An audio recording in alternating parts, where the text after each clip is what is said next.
அதை பண்ணணும்ல, அதை பண்ண மாட்டாங்களே. நீங்க என்ன கேக்குறேன், கூட்டணி தர்மம் தான். அண்ணன் திருமாவளவன் யாரோட கூட்டணி வைக்கிறாரோ அவருதான் தமிழகத்தை ஆளக்கூடிய ஆளுமைக்கு வருவாங்கங்கிற ஒரு மிகப்பெரிய ஒரு ஆளுமையை விடுதலை சிறுத்தைகள் கட்சி பெற்றிருக்கிறது. அப்போ 4 எம்எல்ஏக்கள் வச்சிருக்கிறீங்களா, ஒரு அமைச்சர் பதவி கூட உங்களால வாங்க முடியாது. அப்ப அந்த மரியாதையை உங்களுக்கு அவங்க கொடுக்க கூடாதுங்கிறதுல தெளிவா தானே இருக்கிறாங்க. ஆட்சியில பங்கு இல்லை என்பதில் திமுக தெளிவா இருக்கிறாங்க. கூடுதல் சீட்டுக்காக கூட கூட்டணி மாற வேண்டியதில்லை என்பதுல அண்ணன் திருமாவளவன் அவர்கள் தெளிவா இருக்கிறாரு. இப்போ புதிய புரட்சி கழகத்திற்கும் விடுதலை சிறுத்தைகளுக்கும் ஒரு ஒரு கேள்வியில எந்த வகையில நீங்க வேறுபடுறீங்கன்னு சொல்லுங்க. விடுதலை சிறுத்தைகள் சாதி ஒழிப்பே சமூக விடுதலை அப்படின்னு ஒரு முழக்கத்தை வைக்கிறாங்க.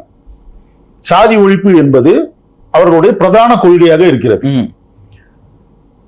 உங்களுடைய அமைப்பு இந்த சாதி ஒழிப்பு குறித்து உங்களுடைய நிலைப்பாடு என்ன? சாதி ஒழிச்சா எல்லாமே ஒழிஞ்சிரும்னு நினைக்கிறீங்களா? இங்க ஆல்ரெடி ஒரு மைண்ட்ல ஒண்ணு ஏத்தி வச்சிட்டாங்க.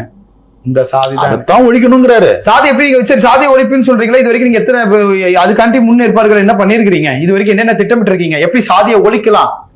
சாதி ஒழிப்பே மக்கள் விடுதலை. ஐயா, அவங்க சாதியை ஒழிக்கிறாங்க, ஒழிக்கல, அது வேற. அது அவங்களுடைய முழக்கம். உங்கள் அமைப்பு சாதி ஒழிப்பை ஏற்கிறதா இல்லையா? சாதி ஒழிப்பை ஏற்கிறது. நாங்களே ஏத்துக்கிறோம். சாதி ஒழிக்கணும், எல்லாருமே அண்ணன் தம்பியா பழகணும், சரிங்களா? நாங்க அதை அக்செப்ட் பண்ணிக்கிறோம். அதாவது ஏற்றத்தாழ்வை ஒழிப்பது என்பது வேறு, அண்ணன் மொத்தமா சாதியையே ஒழிப்பது என்பது வேறு.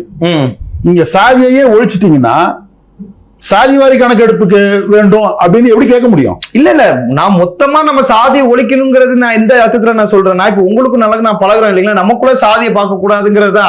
அண்ணன் சொன்ன மாதிரி மொத்த சாதியுமே அழிக்கணும், எப்படி அழிக்க முடியும்? அதான் கேக்குறேன். அப்போ கஷ்டப்பட்டவன் கஷ்டப்பட்டுட்டே தான் இருப்பான், கஷ்டப்படாதவன் மேல போய்கிட்டே தான் இருப்பான்.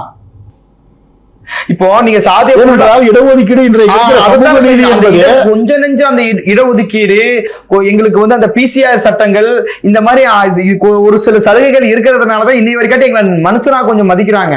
நீங்க மொத்தமா சாதியவே ஒழிக்கணும்னு அண்ணன் சொல்ற மாதிரி எப்படி ஒழிக்க முடியும்?